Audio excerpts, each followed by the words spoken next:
Welcome to the Horrifier, हर रोज horror का डोज। विवेक की मम्मी का अपेंडिक्स का एक माइनर सा ऑपरेशन था, जिसके लिए विवेक उस दिन अपनी मां के साथ हॉस्पिटल में एक कमरे में मौजूद था। रात के करीबन 12:30 बज रहे थे जब विवेक को बाहर टहलने का मन किया और वो गैलरी में टहलने लगा। टहलते टहलते वो कहीं और ही आ गया। हॉस्पिटल बहुत बड़ा था और विवेक अब भटक चुका था।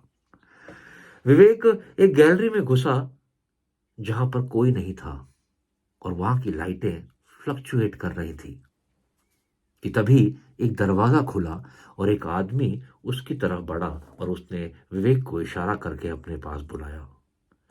विवेक उस आदमी के पास पहुंचा तो वो एक 40-50 साल का आदमी था जो हांफ रहा था। उसने हांफते हुए विवेक से कहा, बेटा वो अंदर एक बैग है, उसे खोल दो, उसे खोल दो प्लीज। विवेक उस आदमी की बात सुनते हुए उस कमरे में एंटर किया और अंदर जाकर उसने देखा एक बड़ा सा बैग है जिसको रस्सी से सिला गया है। लाइट डिम थी और फ्लक्चुएट कर रही थी। विवेक ने वो बैग खोलना शुरू किया। वो आदमी जो बगल में खड़ा था वो और जोर से हांफने लगा। सांस सांस नहीं आ रही है, खोलो, खोलो इसे, खोलो। और विवेक ने वो बैग खोलना शुरू किया और जैसे ही उसने वो कपड़ा खोला तो वो देखकर हैरान हो गया कि उसके अंदर कोई और नहीं, वो आदमी खुद था जो उसे इस कमरे में लाया था। उस आदमी की लाश पड़ी हुई थी और उसके पूरे शरीर पे सिलाई की गई थी। अब विवेक समझ गया था कि वो कहीं और नहीं, वो मॉर्ग आ चुका है और जो वो बॉडी उसने खोली थी उसका पोस्टमार्टम हुआ है। लाइट फ्लक्चुएट करने लगी और तभी आसपास के स्ट्रेचर में और बॉडीज भी मानो खड़े होकर उसको बुला रही थी। वो सारी बॉडी सफेद कपड़ों पे लिपटी हुई थी और उनमें से आवाज आ रही थी, हमें बाहर निकालो, हमें बाहर निकालो, हमें बाहर निकालो।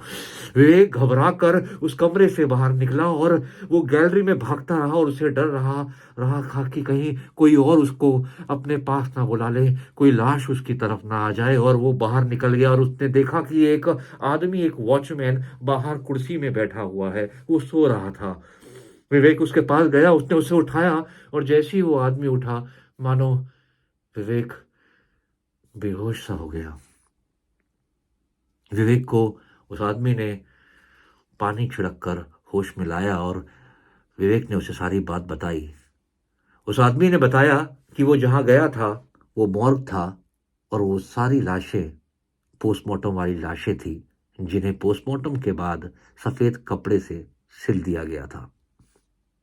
विवेक बहुत घबरा गया और उसने उस रात अपने भाई को फोन किया और उसने बताया कि अब वो एक पल भी हॉस्पिटल में नहीं रहना चाहता।